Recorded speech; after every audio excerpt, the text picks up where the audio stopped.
नमस्कार. मी विश्वास उटगी. बजेट 2022 हे अर्थातच 1 फेब्रुवारी 2022 ला सादर होईल. आणि आज आहे त्याला असं आपण म्हणू, शेवटचा पंधरवडा आहे हे तर नक्कीच आहे. परंतु वर्तमानपत्रातून येणाऱ्या ज्या बातम्या आहेत, की बजेट कसं असेल, याच्या संदर्भात आर्थिक क्षेत्रामध्ये फायनान्शियल सेक्टरमधले जे महत्त्वाचे बदल आहेत, त्याच्याकडे जास्त लक्ष अर्थातच आहे. बजेटमध्ये अनेक गोष्टी असतात. परंतु आपण सरकार कशावरती एक प्रामुख्याने भर देणार आहे, ते मुद्दे प्रथम आपण घेऊया चर्चेला. चर्चा करण्याचा एक मुद्दा असा महत्त्वाचा जो आहे, तो आहे बँकिंग क्षेत्र. बँकिंग क्षेत्राच्या बाबतीमध्ये गेले 2 संसदीय अधिवेशनामध्ये एक विधेयक लिस्ट आउट झालेलं होतं, परंतु ते प्रत्यक्षामध्ये पेश झालं नाही. हा एक भाग आहे. त्याच पद्धतीने गेले 2 बजेट्स एक मागच्या वर्षीचं बजेट आणि यावर्षीचं बजेट याच्यामध्ये बँकिंग क्षेत्राचं पब्लिक सेक्टरमध्ये म्हणजे सार्वजनिक क्षेत्रामध्ये एकमेकाचं विलिनीकरण सरकारने घडवून आणलेलं आहे. सरकारने विलिनीकरण घडवून आणत असताना एक गोष्ट जी प्रामुख्याने सांगितली ती म्हणजे 26 बँकांच्या आम्ही 3 ते 4च मोठ्या बँका करू. मोठ्या बँका केल्यामुळे इन्फ्रास्ट्रक्चर फायनान्सिंग किंवा मोठ्या कॉर्पोरेट्सना फायनान्सिंग, देशाच्या विकासाच्या जे काही प्रोजेक्ट्स आहेत त्यांना फायनान्सिंग करणं, याकरता सशक्त बॅलन्स शीटची गरज आहे. म्हणून कन्सॉलिडेशन करणं हा एक भाग आम्ही पहिल्यांदा करतो आणि कन्सॉलिडेशन केल्यानंतर आम्ही बँकांच्या खाजगीकरणाचा जो मार्ग आहे, तो पण हाताळू. हे अर्थातच धोरण भारत सरकारचं 7 वर्षामध्ये जाहीरपणे झालेलं आहे.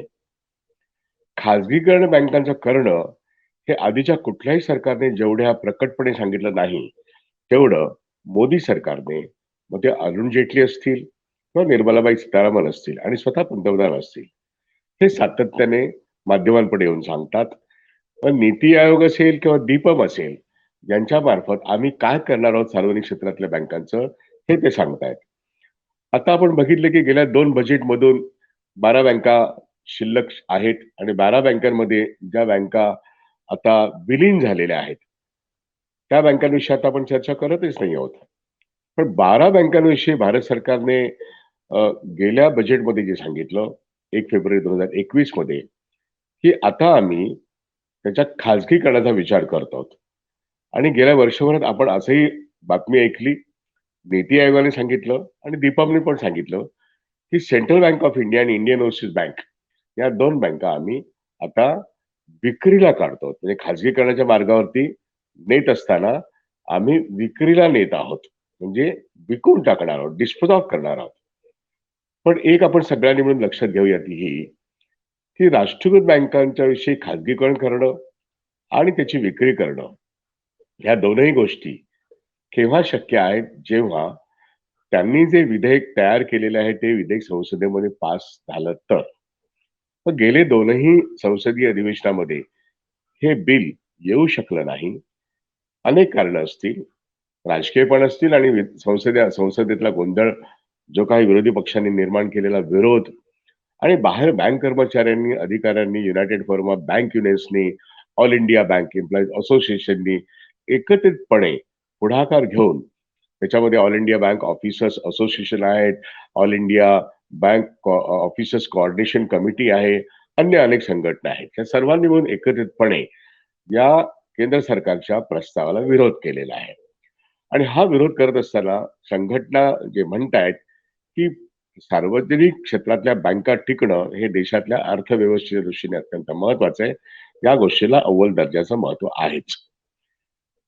1970 साली जो 1970 चा बँक नॅशनलायझेशन ॲक्ट झाला, तो अर्थातच 19 जुलै 1969 साली बँक राष्ट्रीयकरणाचा जो निर्णय इंदिरा गांधीच्या सरकारने घेतला होता, त्याला तत्कालीन विरोधकांनी म्हणजे प्रामुख्याने विरोधक जे होते, त्यात भारतीय कम्युनिस्ट पक्ष यांनी मोठा पाठिंबा दिला होता. पण सर्वच विरोधी पक्षांनी, सर्वच पुरोगामी पक्षांनी त्याला पाठिंबा दिला होता. मात्र भारतीय जनसंघ, तत्कालीन भारतीय जनसंघ यांनी त्याला कडाडून विरोध केला होता. तत्कालीन स्वतंत्र पार्टी पिलू मोदी आणि मसानींची त्यांनी त्याला कडाडून विरोध केला होता. आणि आज भारतीय जनसंघाचा नवीन अवतार म्हणजे भारतीय जनता पक्ष हा केंद्रामध्ये बहुमतात आहे आणि सत्तेवर आहे. त्यामुळे ज्यांनी बँक राष्ट्रीयकरणाला तेव्हाच विरोध केला होता जन्मतः, ते आज सत्तेवर असताना बँक राष्ट्रीयकरण रद्द करणं हा त्यांचा एक अव्वल दर्जाचा अजेंडा आहे. हे काही आता गुपित राहिलेलं नाहीये. परंतु आताची जी पिढी आहे, 50 वर्षानंतर जी जनता भारतातली आहे त्यांना हा इतिहास माहिती नाही. म्हणून तो माहीत असणं आवश्यक आहे आणि मग आत्ता जो प्रस्ताव येतोय, त्या प्रस्तावाला विरोधी पक्ष विरोध करताना रस्त्यावरती तरी दिसत नाहीत. पार्लमेंटमध्ये अर्थातच अ, सगळेच विरोधी पक्ष विरोध करतायत आणि संघटना ज्या आहेत, मग सर्वच कामगार संघटना आणि बँक कर्मचारी संघटना हे त्याला विरोध करतायत. हा पहिला भाग आहे. पण नेमका प्रस्ताव काय आहे आणि त्याचे परिणाम काय होणार आहेत हे जर बघितलं, की केंद्र सरकारचं आता येऊ घातलेलं बजेट निश्चितपणे गेले 2 संसदीय अधिवेशनामध्ये जो प्रस्ताव आला नाही, त्याच्यामध्ये एक गोष्ट आणखीन भर घालीत आहे. एकूण प्रस्ताव काय असू शकतो, याची सर्वसामान्य माणसांना माहिती करून देणं आवश्यक आहे. सार्वजनिक क्षेत्रातल्या बँकांचं राष्ट्रीयकरण जे आहे, ते म्हणजे सरकारीकरण जे आहे, ते 70 साली घडलं. तेव्हा संसदेमध्ये बँकिंग व्यवस्थेमध्ये काही महत्त्वाचे बदल चर्चा करून ठरवण्यात आले आणि ते रिझर्व्ह बँक ऑफ इंडियाने आपल्या धोरणाचा भाग केलं. मुख्य भाग असा, की बँका ह्या लोकांच्या आणि जनतेच्या मालकीच्या असतील. त्याच्यामध्ये जनतेची जी बचत गोळा करण्याकरता बँकांचा शाखा विस्तार व्हायला पाहिजे. मग तो खेडोपाडी झाला पाहिजे आणि आज आपण बघतो, ती 1,60,000 पेक्षा जास्त शाखा या बँकांच्या आहेत आणि 2.25 लाख शाखा तर फक्त राष्ट्रीयकृत बँकांच्या आहेत. मग त्या 26च्या 12 जरी झाल्या, तरी या 12 बँकांच्या ज्या शाखा आहेत, ह्या खेडोपाडी आहेत आणि हेच सार्वजनिक क्षेत्रातल्या बँकांचं किंवा राष्ट्रीयकृत बँकांचं एक प्रमुख ज्याला असं म्हणू बलस्थान आहे.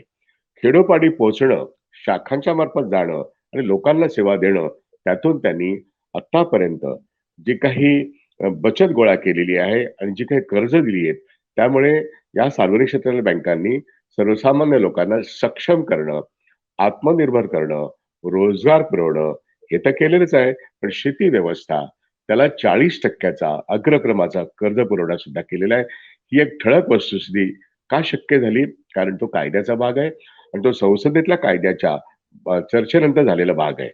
आणि म्हणून हा धोरणात्मक भाग जो आहे, हा आता जेव्हा कायदाच नष्ट होईल, तेव्हा रिझर्व्ह बँक ऑफ इंडियाचं धोरण बदललेलं असेल आणि अग्रक्रमाने दिली जाणारी कर्ज, अल्प दराने दिली जाणारी कर्ज, झिरो बजेट नावाचे जे अकाउंट्स आहेत, ज्याला आता हल्ली जनधन अकाउंट्स असे म्हणतात, याच्यामध्ये नवीन ज्या बँका निर्माण होतील, त्यांना हे बंधनकारक असणार नाहीये. ते बँका ज्या नफ्यात नसतील, त्या शाखा बंद करणं, हेच ते धोरण अवलंबणार आहेत. नेमका काय बदल होऊ घातलेला आहे? पहिला बदल असा, की बँक नॅशनल ॲक्ट 1970 हा रद्द होणं, बँक नॅशनल ॲक्ट 1980 हा रद्द होणं, हा पहिला भाग आहे. आणि 70 मध्ये 14 बँका राष्ट्रीयकृत झाल्या. 1980 मध्ये 6 बँका राष्ट्रीयकृत झाल्या. दुसऱ्या टप्प्यात ज्या बँका राष्ट्रीयकृत झाल्या त्यातली न्यू बँक ऑफ इंडिया ही बँक डॉक्टर मनमोहन सिंग ज्यावेळेस अर्थमंत्री होते, नरसिंहराव साहेब पंतप्रधान होते, त्यावेळेस त्या बँकेचं विलिनीकरण हे सरकारने स्वतःहून पंजाब नॅशनल बँकेत केलं. हा एक तपशिलाचा भाग या ठिकाणी लक्षात घेणं आवश्यक आहे. त्यामुळे 19 राष्ट्रीयकृत बँका असा तो समूह आहे. स्टेट बँक ऑफ इंडिया आणि त्याच्या 7 असोसिएट्स तो एक समूह आहे. पण आता आपण पाहिलं मोदी सरकारने नोटबंदीच्या कालखंडानंतर ताबडतोबीने स्टेट बँक ऑफ इंडियामध्ये 7ही त्यांच्या असोसिएट सहयोगी बँका याचं विलीनीकरण पहिल्यांदा केलं. त्यामुळे एकूण 26 बँकांच्या संख्येमध्ये बदल होऊन आता फक्त 12 बँका शिल्लक राहिलेल्या आहेत. आता 12 बँका यांची मालकी भारत सरकारची आजच्या घडीला सुद्धा जरी 1995 मध्ये 51% मालकी भारत सरकारकडे राहील आणि 49% जनतेकडे जाईल असं जरी म्हटलं असलं, तरी बाजारातले शेअर आजही 30% च्या पलीकडे खाजगी हातांमध्ये नाहीयेत आणि 70% शेअर्स हे भारत सरकारच्या मालकीचे आहेत. 1995 ते 2022 पर्यंतचा हा प्रवास राष्ट्रीयकृत बँकांचा आहे. म्हणजे अजूनही लोक सरकारने जरी खाजगीकरणाचा मार्ग म्हणून कायद्यामध्ये बदल घडवून आणला असला, तरी लोक सरकारी बँकांमध्ये विश्वास ठेवतात. कारण पैशाची सुरक्षितता आणि मिळणाऱ्या सेवा या दोन्ही दृष्टीने भारत सरकारच्या बँका म्हणजे राष्ट्रीयकृत बँका ह्या भारतीय जनतेमध्ये अतिशय लोकप्रिय आहेत. याचा अर्थ त्या चांगल्याच आहेत असं म्हणणं योग्य होणार नाही. कारण का ग्राहक सेवांचा प्रश्न असेल किंवा अन्य अशा अनेक गोष्टी असतात. त्या ठिकाणी सरकारी बँका कमी पडतात. पण तरीही सरकारी बँका ह्या देशाच्या दृष्टीने अत्यंत महत्त्वाच्या भूमिका अदा करतायत आणि त्यांची तुलना आजच्या खाजगी बँकांशी कितीही जरी केली, तरी खाजगी बँकांच्या तुलनेने टेक्नॉलॉजी सुद्धा चांगली आहे सरकारी बँकांची, सेवा सुद्धा चांगली आहे. मात्र कर्ज देण्याची जी काही निर्णय क्षमता आहे, याच्यामध्ये खाजगी बँका आणि राष्ट्रीयकृत बँका याच्यामध्ये थोडासा फरक करावा लागतो. कारण निर्णय प्रक्रियेमध्ये खाजगी बँका लवकर निर्णय करतात आणि राष्ट्रीयकृत बँका निर्णय करण्यामध्ये वेळ करतात आणि इथेच ती बाबूगिरी असते. इथेच ते अनेक सरकारचे निर्णयाचे प्रश्न असतात आणि म्हणून अडचणी निर्माण होतात. दुसरा एक भाग बँकांचं खाजगीकरण करत असताना सरकार आणि मीडिया जे मांडतं ते म्हणजे राष्ट्रीयकृत बँकांमध्ये मोठ्या प्रमाणामध्ये थकीत आणि बुडीत कर्ज निर्माण झालेली आहेत आणि म्हणून राष्ट्रीयकृत बँकांमध्ये ही जी काही थकीत आणि बुडीत कर्ज आहेत, त्यामुळे राष्ट्रीयकृत बँकांचं भांडवल हे सातत्याने भारत सरकारला आपल्या केंद्र सरकारच्या बजेटमधून द्यावं लागतं. इन्कम टॅक्स पेयरच्या पैशातून द्यावं लागतं आणि म्हणून किती काळ सरकारने हे देत राहावं, अशा तऱ्हेचं एक वाद सरकारच निर्माण करते. खाजगी क्षेत्र तर निर्माण करतच आहे. माध्यमं निर्माण करतायत आणि मग इन्कम टॅक्स पेयर्सच्या खिशातून पैसे काढून सरकारी बँका का चालवाव्यात, त्याच्याऐवजी त्या खाजगी करावं, या आर्ग्युमेंटला जगभरच जोर आलेला आहे आणि भारतात तर मोदी सरकारच्या कालखंडात त्याला फार मोठा जोर आलेला आहे. हा एक अत्यंत भ्रामक असा वाद सरकार निर्माण करतायत. वास्तविक राष्ट्रीयकृत बँकांनी गेल्या 50 वर्षामध्ये त्यांनी प्रचंड मोठा नफा कमवला आहे. गेल्या 10 वर्षामध्ये थकीत आणि बुडीत कर्ज जरी असली, तरी सरकारच्या सर्वच योजना राष्ट्रीयकृत बँका राबवतायत आणि त्यामुळे जर राष्ट्रीयकृत बँका जर खाजगी झाल्या, तर सरकारने या योजना कोण राबवेल? असा जर प्रश्न विचारला, तर आजची आय-सी-सी-आय बँक, आजची आय-डी-बी-आय बँक किंवा आजची तुमचे एच-डी-एफ-सी बँक किंवा कोटक बँक या सरकारी योजना राबवायला समर्थ नाहीयेत आणि एकदा राष्ट्रीयकृत बँकांचं खाजगीकरण झालं, तर कोणतीही खाजगी बँक सरकारचं योजना राबवण्यासाठी ऐकायला बांधील नाही. सरकारकडून येणाऱ्या ठेवी मात्र ते स्वीकारतील, पण त्यांच्या योजना मात्र ते राबवणार नाहीत. त्यामुळे सरकारीकरण जे आहे, राष्ट्रीयकरण जे आहे, हे देशाच्या हिताचं आहे आणि ते खेडोपाडी लोकांना सेवा देणारं एक प्रमुख साधन आहे आणि लोकांना स्वावलंबी आणि आत्मनिर्भर बनवणं आणि रोजगार निर्मितीचं सुद्धा तेवढंच प्रमुख साधन आहे. आता बदल होणार तो काय होणार आहे?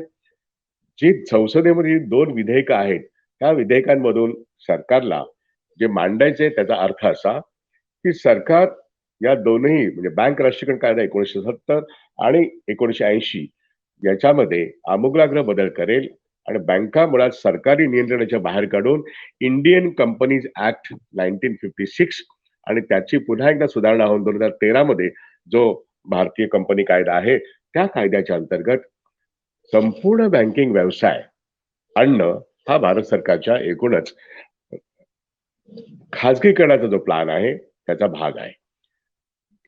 हे करत असताना आत्ता जी 70% ची मालकी आहे, 2 पद्धतीने हे करता येईल. 51% मालकी ठेवून सरकार असं म्हणू शकतं, त्यांनी 95 साली म्हटलेलं आहे. पण तरी सुद्धा 50च्या पुढचा 1% सुद्धा तो 100% सारखा असतो, असा एक नियमच आहे.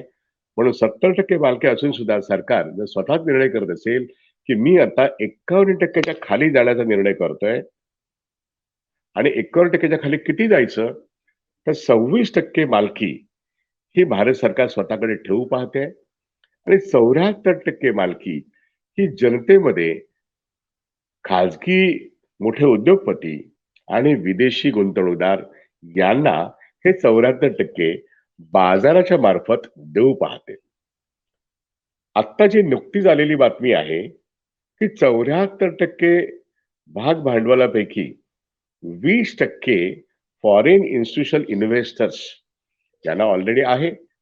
पण 20%च्या पुढे नाहीये. पण ते एफ-आय-आय या इन्स्टिट्यूशनल इन्व्हेस्टर्सच्या संज्ञेखाली येतात. पण आत्ता जी काही नवीन जी गोष्ट करू पाहते भारत सरकार, ती म्हणजे विदेशी गुंतवणूक आणि थेट गुंतवणूक.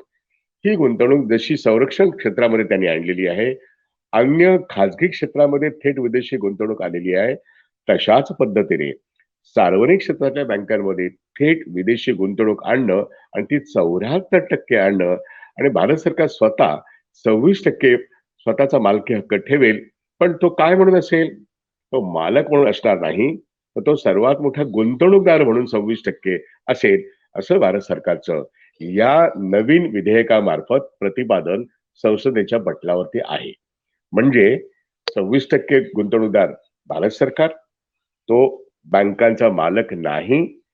इतर गुंतवणूकदार जे असतील त्याच्यामध्ये थेट विदेशी गुंतवणूक 74% ची परवानगी देणं आणि या देशातले कॉर्पोरेट्स मग ते टाटा, बिर्ला, अंबानी कोणी असतील.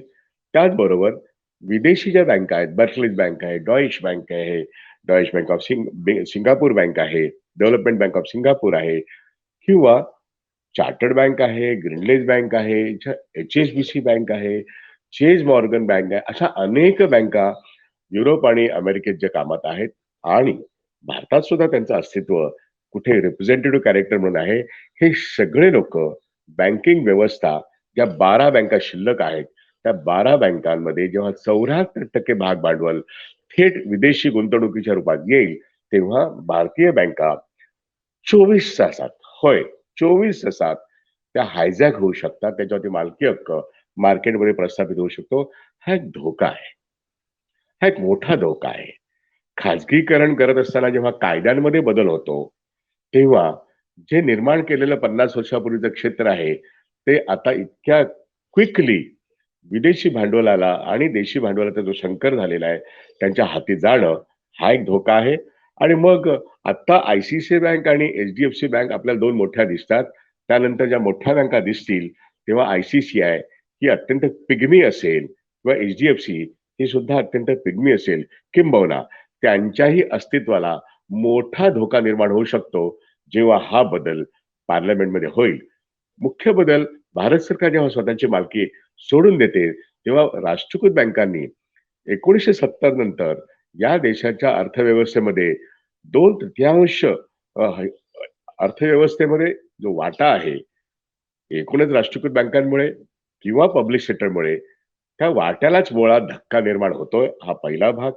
दुसरा भाग असा, की ज्या स्वस्त दराने ठेवी राष्ट्रीयकृत बँकांमध्ये जमलेल्या आहेत. कारण का राष्ट्रीयकृत बँकांनी विश्वास प्राप्त केलेला आहे सामान्य माणसांच्या पैशाच्या सुरक्षेचा. हा विश्वास जेव्हा भारत सरकार गमावण्याची पाळी खाजगीकरणामध्ये येईल, त्यावेळेस संपूर्ण ठेवीदारांचा पैसा हा आधीच जो असुरक्षित झालेला आहे, तो कदाचित सहकारी बँकांमुळे आता आहे. तो तो असुरक्षितपणाची जी भावना आहे, ती मोठ्या वेगाने राष्ट्रीयकृत बँका आणि संपूर्ण बँकिंग क्षेत्रामध्ये ही असुरक्षेची भावना पसरेल. कारण आता एखादी बँक बुडली, तर त्या बँकेमध्ये मी ₹5,00,000 इथपर्यंतच माझ्या ठेवी सुरक्षित आहेत. याचा दुसरा अर्थ असा किंवा कारण तर सरकारने तो गेल्या वर्षी कायदा केलेला आहे. ऑगस्ट 2021 मध्ये तो कायदा केलाय, की एखादी बँक जेव्हा बुडेल, तेव्हा 5,00,000 पर्यंत तुमच्या ठेवी आम्ही विमा सुरक्षित करू. याचा अर्थ 5,00,000च्या वरच्या ठेवी या विमा सुरक्षेमध्ये नाहीच आहेत, म्हणजे पूर्णपणे असुरक्षित आहेत. त्यामुळे या देशामध्ये आज रिझर्व्ह बँक ऑफ इंडियाचे आकडे आहेत ते असं सांगतात, की 160,00,000 कोटी रुपये एवढी मोठी एवढ्या मोठ्या प्रमाणात ठेवी बँकिंग व्यवस्थेमध्ये आहेत. आणि बँकिंग व्यवस्थेतल्या या 160,00,000 कोटी ठेवींमधून 110,00,000 कोटी ठेवींचं कर्ज वाटप झालेलं आहे. आणि राष्ट्रीयकृत बँका जेव्हा खाजगी होतील, तेव्हा या ठेवींवरती कब्जा हा विदेशी बँका, विदेशी भांडवलदार, विदेशी मक्तेदार भांडवलदार आणि देशी कॉर्पोरेट्स यांच्या हातात तो जाईल. तेव्हा भारतीय बँकिंग व्यवस्था ही देशाच्या अर्थव्यवस्थेमध्ये आत्ता जी भूमिका बजावते, ती भूमिका बजावणं हे अर्थातच त्यांची भूमिका असणार नाही. हा पहिला मोठा फटका बसेल. आणि मग खेडोपाडी ज्या शाखा आहेत, तालुक्याला आणि जिल्ह्याला ज्या शाखा आहेत, या शाखा ज्या तोट्यात आहेत, त्या तर त्याला बंद करावेच लागतील. ज्या नफ्यातल्या शाखा ठेवणं, ही जी काही आय-सी-सी-आय किंवा विदेशी बँका असतील किंवा एच-डी-एफ-सी बँक असेल, यांची जी काही पॉलिसी आहे, नीती आहे, हीच नीती उद्या राष्ट्रीयकृत बँका खाजगी झाल्यानंतर होईल. किंबहुना आत्ताच गेल्या 10 वर्षात खेड्यातल्या नाही म्हटलं तरी 10,000 बँक शाखा या स्टेट बँक ऑफ इंडिया आणि राष्ट्रीयकृत बँकांच्या विलीनीकरणाच्या प्रक्रियेमध्ये बंद झालेल्या आहेत. ही एक रोकडी वस्तुस्थिती आहे. त्यामुळे ग्राहकांना मिळणारी सेवा हीच खाजगी क्षेत्र देऊ पाहत नाहीये आणि आता आपण बघतो की पंजाब नॅशनल बँकेसारखी एक राष्ट्रीयकृत बँक किंवा स्टेट बँक ऑफ इंडिया सारखी एक मोठी राष्ट्रीयकृत बँक किमान ठेवी आमच्याकडे तुम्ही 5,000 ठेवा. आता 5,000ची 10,000 ठेवा आणि तुमचे सर्व सर्व्हिस चार्जेस मग चेकबुक इश्यू करणं किंवा पासबुक इश्यू करणं असो किंवा एटीएम मध्ये तुम्ही केव्हा किती पैसे काढू शकता किंवा केव्हा पैसे काढू शकता, त्याला किती चार्ज बसतील याचा हिशेब आत्ताच राष्ट्रीयकृत बँका करतायत आणि पंजाब नॅशनल बँकेने त्याच्यावरती परिपत्रक काढलेलं आहे. प्रत्येक राष्ट्रीयकृत बँक ज्या आता 6 मोठ्या बँका शिल्लक आहेत 12 पैकी, यांनी सुद्धा आता तेच धोरण स्वीकारलेलं आहे. जे धोरण राष्ट्रीयकृत जे धोरण खाजगी बँकांचं आहे, तेच धोरण आता राष्ट्रीयकृत बँका पण आता स्वीकारतायत. म्हणजे ठेवी किमान कोणासाठी असतील? तर श्रीमंतांसाठी असतील. चार्जेस कोण भरतील? त्यांचेच खातेदार भरतील. म्हणजे सर्वसामान्य मनुष्य ज्याच्या 5,000 किंवा 10,000 खाली बचत आहे, तो मनुष्य भारतामध्ये या बँकिंग व्यवस्थेमधून बाहेर फेकला जाईल. जेव्हा बँकांचं हे विधेयक पास होईल लोकसभेमध्ये या बजेटच्या सेशनमध्ये, केंद्र सरकारच्या या येत्या बजेट सेशनमध्ये जेव्हा राष्ट्रीयकृत बँकांचं खाजगीकरणाचं विधेयक पास होईल, तेव्हा एवढे घनघोर परिणाम या देशामध्ये होतील, त्याला निव्वळ डिस्ट्रक्शन आणि डिझास्टर्स हेच शब्द योग्य आहेत.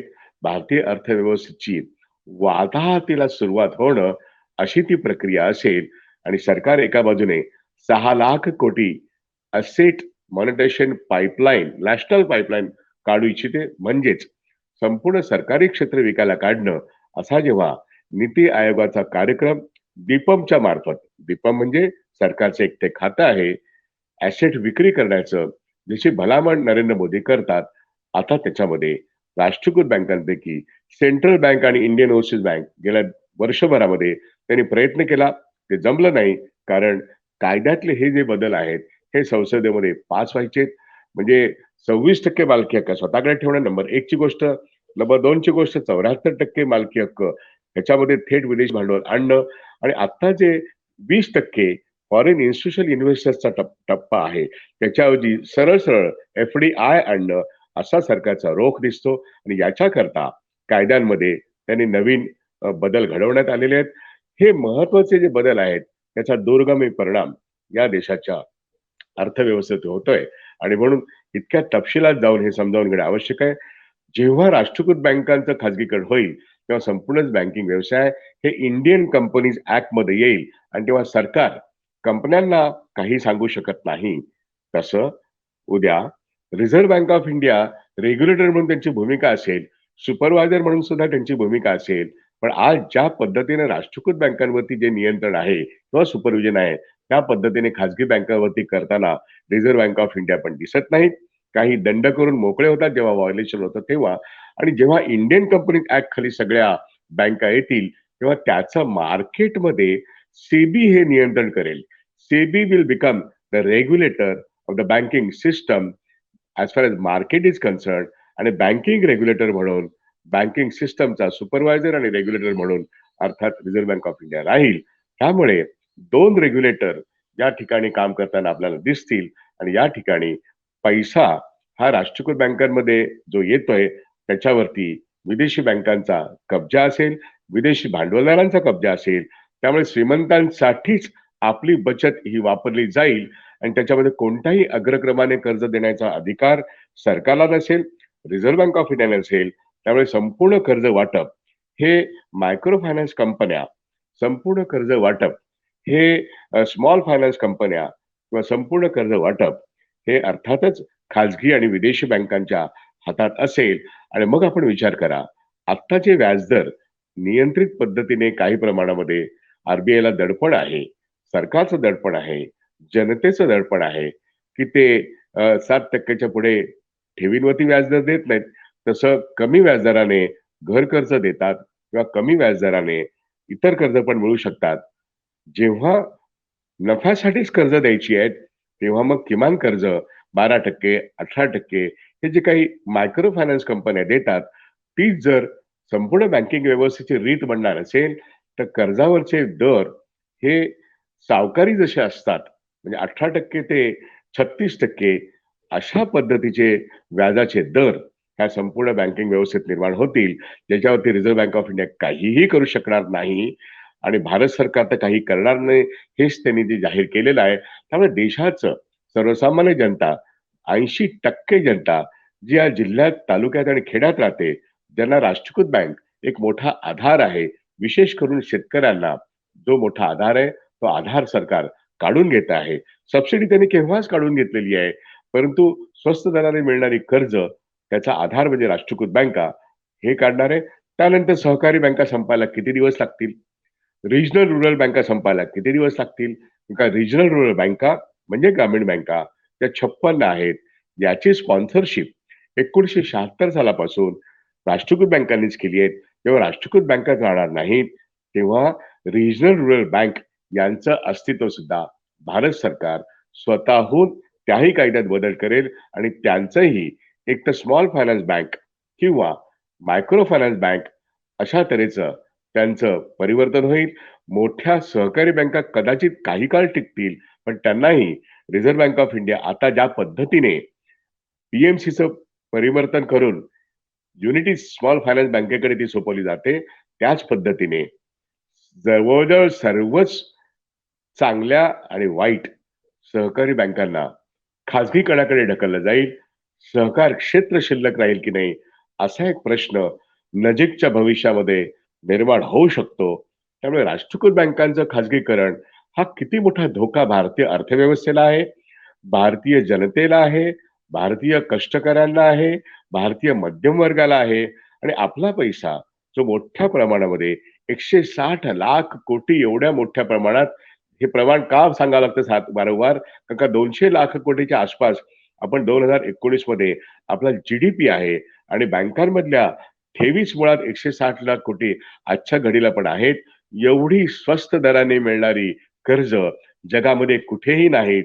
त्यामुळे भारत सरकार स्वतः एक अत्यंत घातक असं काम राष्ट्रीयकृत बँकांचं खाजगीकरण करून आणि पर्यायाने नंतर त्या विकून टाकण्याचा जो त्यांचा नॅशनल असेट मॉनिटायझेशन पाईपलाईन आहे, त्यात तो करतायत. त्यांना आय-डी-बी अजून विकता आली नाहीये, पण ती विक्री करता त्यांनी योग्य तयार ठेवलेली आहे. त्यांना आणखीन काही बँका विकायच्या आहेत.